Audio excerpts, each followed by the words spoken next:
Peaceful Moon stories. வாங்க குழந்தைங்களா, இன்னைக்கு ஒரு கதை பார்க்கலாமா?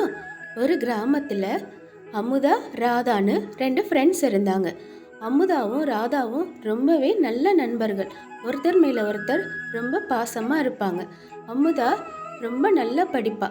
அமுதாவோட அம்மா அன்னைக்கு காலையில் அமுதா கிட்ட, என்னம்மா இன்னைக்கு காலையிலே சீக்கிரமாகவே எந்திரிச்சிட்ட, எங்கேயாவது வெளியில் போகணுமா அப்படின்னு அமுதா கிட்ட கேட்டுட்டு இருந்தாங்க. ஏன்னா அமுதாவும் ராதாவும் லீவ் நாளில் தினமும் வெளியில் போய் விளையாண்டுட்டு வருவாங்க. அதுவும் விடுமுறை நாள்னா கேட்கவே வேண்டாம், ரொம்ப காலையில் சீக்கிரமாகவே எந்திரிச்சு போயிடுவாங்க. உடனே அமுதா சொல்லிட்டு இருந்தா, ஆமாம்மா இன்னைக்கு வெளியில் விளையாடலாம் போகலை, இன்னைக்கு கோயிலுக்கு போகலான்னு பார்க்குறேன், ராதாவை அழைச்சிட்டு தான் போகிறேன். கோயிலுக்கு போனால் கொஞ்சம் மனசு அமைதி பெறும் இல்லையா, அதனால ராதாவை அழைச்சிட்டு போகலான்னு நினச்சிட்டு இருக்கேம்மா. நான் ராதா வீட்டுக்கு போயிட்டு ராதாவை கூட்டிகிட்டு போகிறேன், போயிட்டு வரட்டாமா அப்படின்னு அவங்க அம்மா கிட்ட அமுதா கேட்டுட்டு இருந்தா. அவங்க அம்மாவும் அனுப்பிச்சி வச்சாங்க. சரி போய் கூட்டிகிட்டு போயிட்டு பத்திரமா வாங்கன்னு சொல்லி அனுப்பிச்சி வச்சாங்க. உடனே அமுதா அந்த கிராமத்தில் அப்படியே நடந்து போய் ராதாவோட வீட்டுக்கு போய் ராதாவை அழைச்சிட்டு வருவோன்னு நினச்சி போயிட்டு இருந்தா. அப்புறம் ராதா வீட்டுக்கு வந்துட்டா. ராதா அமுதாவை பார்த்தனி, அமுதா வா அமுதா, இதோ டீ சாப்பிடு, உனக்காக தான் டீ போட்டு வச்சுருந்தேன், நீ வருவேன்னு எதிர்பார்த்துட்டே இருந்தேன் ரொம்ப நேரமாக, வா அமுதா வந்து உட்காரு, டீயை எடுத்துக்கோ அப்படின்னு ராதா சொல்லிட்டு இருக்கா. உன்னையே அமுதா, இல்லை நேரமாச்சு போகலாம், நான் ஏற்கனவே எல்லாம் சாப்பிட்டு தான் வந்தேன், கிளம்புவோமா அப்படின்னு ராதா கிட்ட கேட்டுட்டு இருக்கா. உன்னையும் இரு, எங்கள் அம்மாவும் வரட்டும், எங்கள் அம்மாவை கேட்டுட்டு வரேன் அப்படின்னு ராதா சொல்கிறா. ஆமாம் அம்மாவை வர சொல்லு, அம்மா கிட்ட சொல்லிட்டு கிளம்பலாம் அப்படின்னு சொல்கிறா. அதே நேரத்தில் அவங்க அம்மாவும் வந்துடுறாங்க. என்ன வெளியில் கிளம்பிட்டீங்களா ரெண்டு பேரும்? சரி கோயிலுக்கு தானே போகிறீங்க, பத்திரமா போயிட்டு வாங்க. ராதாவுக்கு தான் கொஞ்சம் படிப்பு வரல, அதை நினச்சி மட்டும்தாம்மா நான் கொஞ்சம் வருத்தப்படுறேன், மற்றபடி எதுவும் இல்லை அப்படின்னு ராதாவோட அம்மா சொல்லிட்டு இருக்கிறாங்க. உடனே அமுதாவுக்கு தெரியும், ராதா வந்து எல்லாத்துலேயுமே நல்ல பொண்ணு, எல்லாருக்கும் உதவி செய்வா, நல்ல பிரியமான பொண்ணு, எல்லா விளையாட்டு அதுலெல்லாம் கூட ஆர்வமாக இருப்பா, படிப்பில் மட்டும்தாம்மா கொஞ்சம் ஆர்வம் இல்லாமல் இருக்கா, அது கொஞ்சம் எனக்கு வருத்தமாக இருக்குமா அப்படின்னு அவங்க அம்மாவும் சொல்லிக்கிட்டு இருக்காங்க. உடனே அமுதா, அதெல்லாம் எதுவும் நீங்கள் கவலைப்படாதீங்கம்மா, நான் பார்த்துக்கிறேம்மா, நாங்கள் பத்திரமா இன்றைக்கி கோயிலுக்கு போயிட்டு வரோம், அதெல்லாம் நல்லா படித்து நல்ல நிலைமைக்கு வந்துடுவா, நீங்கள் எதையுமே நினச்சி கவலைப்படாதீங்கம்மா அப்படின்னு சொல்லிட்டு ராதாவை அனுப்பி விடுங்க, இன்றைக்கி நாங்கள் ரெண்டு பேரும் கோயிலுக்கு போயிட்டு வரோம், போய் கொஞ்சம் மனசு அமைதி பெற்றுட்டு வரணுமா அப்படின்னு சொல்லிட்டு ராதாவை அழைச்சிக்கிட்டு ரெண்டு பேரும் அந்த ஊரில் உள்ள ஒரு குகை கோயில், அது ரொம்ப அழகாக இருக்கும், அந்த கோயிலுக்கு போகலாமா அப்படின்னு ரெண்டு பேரும் பேசிகிட்டு இருக்கிறாங்க. குகை கோயிலுக்கு போனால் கொஞ்சம் தூரம், பரவாயில்ல இன்னைக்கு லீவ் நாள் தானே, ரெண்டு பேரும் போயிட்டு வரலாம் அப்படின்னு ராதாவும் அமுதாவும் அங்கே நின்று டிஸ்கஸ் பண்ணிகிட்டு இருக்காங்க. கோயிலுக்கு போனால் கொஞ்சம் மனசு அமைதியாகும் இல்லையா, சரி வா ராதா நம்ம குகை கோயிலுக்கே போகலாம் அப்படின்னு ஒரு முடிவு பண்ணிவிட்டு அந்த ஊரில் இருக்கிற ஒரு குகை கோயிலுக்கு அங்கேருந்து ரெண்டு பேரும் கிளம்புறாங்க. குகை கோயில் பார்க்கவும் அழகாக இருக்கும், மனசுக்கும் ஒரு அமைதி பெறும் அப்படின்னு நினச்சிட்டு, சரி குகை கோயிலுக்கு கொஞ்சம் வழி எப்படின்னு தெரியலையே, சரி வா போக தெரியும் அப்படின்ட்டு வந்துட்டாங்க ஒரு வழியாக குகை கோயிலுக்கு. குகை கோயிலுக்கு வெளியில் நின்று, எவ்வளோ அழகாக இருக்கு இல்லையா, பார்க்கவே இந்த இடம் அமைதியாக மனசுக்கு ரொம்ப நிம்மதியை தரும் போல இருக்கு, உள்ளே போய் சாமி கும்பிடலாம் வாராதா அப்படின்னு அமுதா சொல்லிட்டு இருக்கா. ரெண்டு பேருமே அதோட சரி வா உள்ளே போய் கொஞ்சம் தியானம் மாதிரி பண்ணுவோம், அமைதி பெறும் வா அப்படின்னு ரெண்டு பேரும் பேசிகிட்டு இருக்கிறாங்க.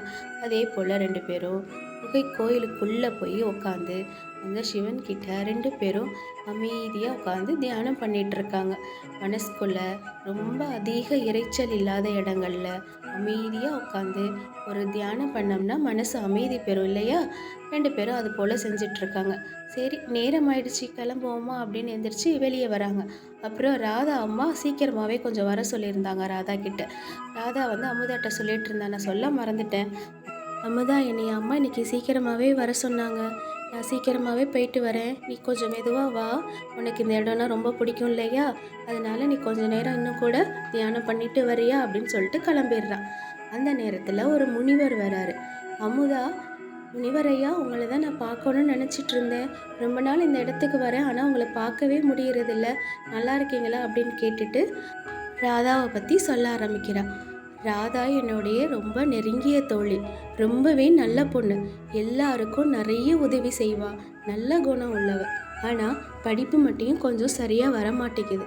அவங்க அம்மாவும் அதை நினச்சி ரொம்பவே வருத்தப்படுறாங்க முனிவரையா. நானும் அதுக்காக பல முயற்சி செஞ்சு பார்த்தேன். எல்லாத்துலேயும் நல்லா சிறந்து விளங்குறா, படிப்பு மட்டும் கொஞ்சம் வரல. அதுக்கு முனிவரையா, அதனால என்னம்மா, எல்லாம் நல்ல விதமாக வரும், நீ ஒன்றும் வருத்தப்படாதம்மா, நான் சொல்கிறபடி கேளு, கண்டிப்பாக ராதா நல்ல படிப்பா, நீ கவலைப்படாத, நான் உனக்கு ஒரு ஐடியா சொல்கிறேன், நீ அதுபடி நடமா அப்படின்னு முனிவரையா சொல்கிறாரு. அப்படியா, என்ன ஐடியா, நீங்கள் சொல்லுங்கள், நான் அதுபடியே நடக்கிறேன் அப்படின்னு அமுதா முனிவர்கிட்ட சொல்கிறா. முனிவரையா சொல்கிறாரு, நான் ஒரு ஐடியா சொல்கிறேன். அது என்ன ஐடியானா, நீ நாளைக்கு உன் தோழியை இங்கே அழைச்சிட்டு வா. அது என்னன்னா, நீ இனிமேல் ஒரு மாதத்துக்கு அவள்கிட்ட பேச மாட்டேன்ற மாதிரி நானே அவள்கிட்ட பேசுகிறேன். ஆனால் நான் தான் பேசினேன்றது அவளுக்கு தெரியக்கூடாது. அது மாதிரி நான் ஒரு நாடகம் நடத்துகிறேன். என்ன நான் சொல்கிறது புரியுதா? நீ நாளைக்கு இதே நேரத்துக்கு உன்னோட தோழியை அழைச்சிட்டு வா. கண்டிப்பாக அவள் புரிஞ்சுக்குவா. அவளுக்கு இந்த நாடகத்தின் மூலயமா நிச்சயமாக பாரு, அவள் நல்லா படிக்க ஆரம்பிச்சிருவா. என்ன ஐயா, நீங்கள் சொல்கிறது எனக்கு புரியலை. சரி இருக்கட்டும், நான் போய் நாளைக்கு ராதாவை அழைச்சிட்டு வரேன். நீங்கள் சொல்கிறபடி நடந்தால் எனக்கு அவள் நல்லா படித்தா போதும், எனக்கு வேறு எதுவும் தேவையில்லை. அவள் ரொம்பவே நல்ல பொண்ணு, அவள் நல்லா படித்து நல்ல பெரிய ஆளாக வரணும், அதுதான் என்னோடய ஆசை அப்படின்னு சொல்லிட்டு வீட்டுக்கு வந்துடுறா. வீட்டுக்கு வந்துட்டு அவங்க அம்மா கிட்ட சொல்கிறா அமுதா, அம்மா இன்னைக்கு என்னாச்சுன்னா, நானும் ராதாவும் கோயிலுக்கு போனோம் இல்லையா, அங்கே ஒரு முனிவர் ஐயாவை பார்த்தேன். ராதா கொஞ்சம் நல்லா படிக்க மாட்டேங்கிறாள், அதை பற்றி கேட்டேன் அவர்கிட்ட. உடனே முனிவர் ஐயா ஒரு நல்ல ஐடியா சொன்னார். அதனால் எனக்கு புரியலை, நாளைக்கு தான் போய் பார்த்தா தான் தெரியும்னு நினைக்கிறேன். ராதாவை நாளைக்கு அழைச்சிட்டு வர சொல்லியிருக்கிறாருமா. ராதா ஒரு வழியாக நல்லா படித்தா எனக்கு போதுமா, அதுதாம்மா என்னுடைய ஆசை. நீங்களும் எனக்கு கொஞ்சம் உதவி பண்ணுங்கம்மா, நான் தினமும் இந்த மாதிரி கோயிலுக்கு போயிட்டு வர்றதுக்கெல்லாம் கொஞ்சம் அனுமதி கொடுங்கம்மா அப்படின்னு அமுதா அவங்களோட அம்மா கிட்ட நடந்ததெல்லாம் சொல்லிட்டு இருக்கிறா.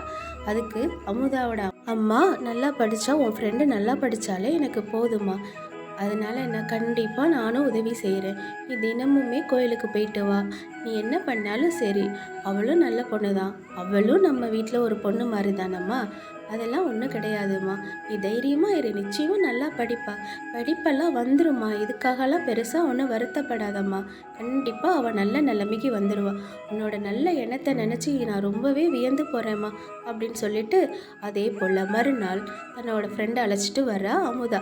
ராதா, என்ன அமுதா தினமும் கோயிலுக்கு கூட்டிகிட்டு வர அப்படின்னு ராதா அமுதா கிட்ட கேட்டுட்ருக்கா. இல்லை, தினமும் வரணும் போல் இருந்துச்சு, சரி கோயிலுக்குள்ளே போய் சாமி கும்பிட்டுட்டு நேற்று மாதிரி கொஞ்சம் நேரம் அமைதியாக இருந்துட்டு வருவோமா அப்படின்னு அமுதா ராதா கிட்ட கேட்டுட்ருக்கா. அப்படியா, நீ சொன்னால் எல்லாம் சரியாக தான் இருக்கும் அமுதா, நான் கண்டிப்பாக உள்ளே வரேன், உள்ளே போய் கொஞ்சம் நேரம் தியானம் பண்ணுவோம் அப்படின்னு சொல்கிறா. அப்போ அமுதா சொல்கிறா, நான் கொஞ்சம் வெளியில் பொருட்கள்லாம் வாங்க வேண்டியது இருக்குது, நீ மட்டும் உள்ளே போய் தியானம் பண்ணிட்டுன்னு சொல்லிட்டு ராதாவை மட்டும் அனுப்பி வைக்கிறா. சரின்னு ராதா போய் உள்ளே அமைதியாக உட்காந்து தியானம் பண்ணிகிட்ருக்கா. ரொம்ப நேரம் ஆகுது, அமுதாவை காணும்.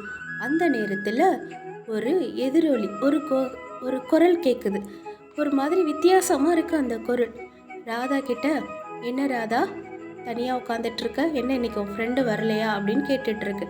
அப்போது ஒரு மாதிரி பயத்தோடு வியந்து போய் பார்த்துட்ருக்கா.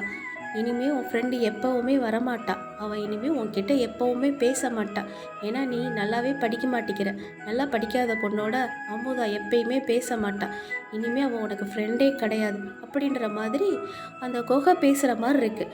உடனேயே ராதா ஒரு மாதிரி குழப்பத்தோட, அப்படியெல்லாம் என் ஃப்ரெண்டு பண்ண மாட்டா, என்னை விட்டுட்டுலாம் போக மாட்டா, என் ஃப்ரெண்டு ரொம்பவே நல்ல பொண்ணு, என்கிட்ட பேசாமல் அவளால் இருக்கவே முடியாது, நிச்சயமாக நல்லா பேசுவா, நீ ஏதோ தப்பாக பேசுகிற, அந்த மாதிரிலாம் இல்லை, என் ஃப்ரெண்டு எனக்கு ரொம்ப ரொம்ப பிரியமாக இருப்பான் என்கிட்ட, நான் இனிமேல் உன்கிட்ட பேச மாட்டேன், இந்த மாதிரிலாம் சொல்லாத அப்படின்னு ஒரு மாதிரி கொஞ்சம் கோவத்தோடு எழுந்திரிச்சு நான் வெளியே போகிறேன் அப்படின்னு சொல்கிறா.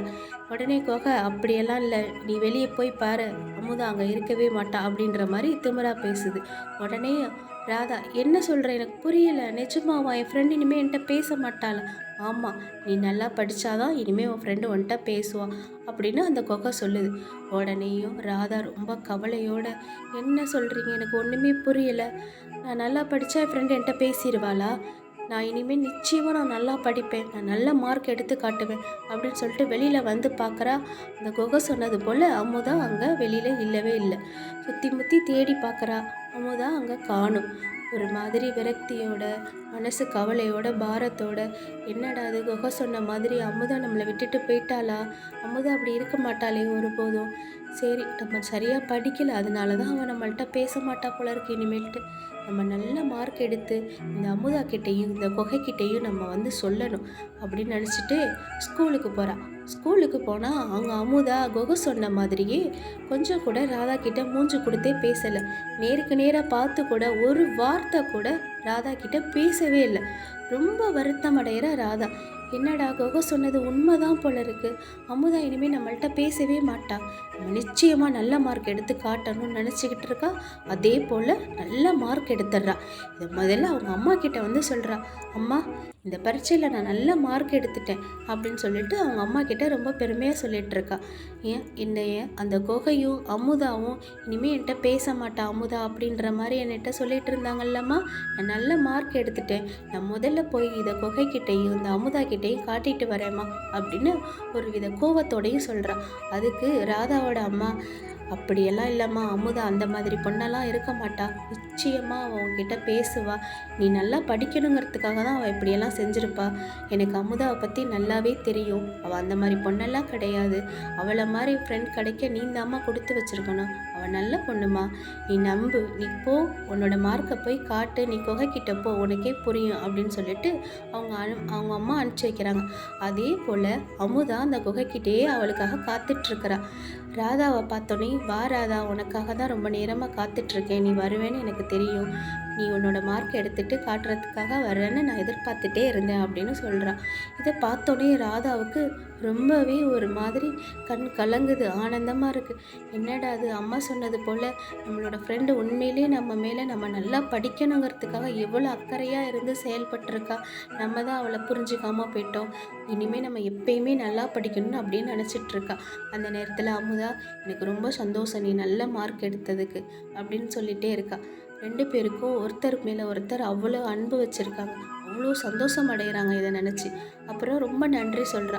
அதுக்கு அமுதா சொல்கிறா, இந்த நன்றி எல்லாம் இங்கே இருக்கார் இல்லையா, இந்த முனிவரையா தான் எனக்கு இந்த மாதிரி ஒரு ஐடியா கொடுத்தாங்க.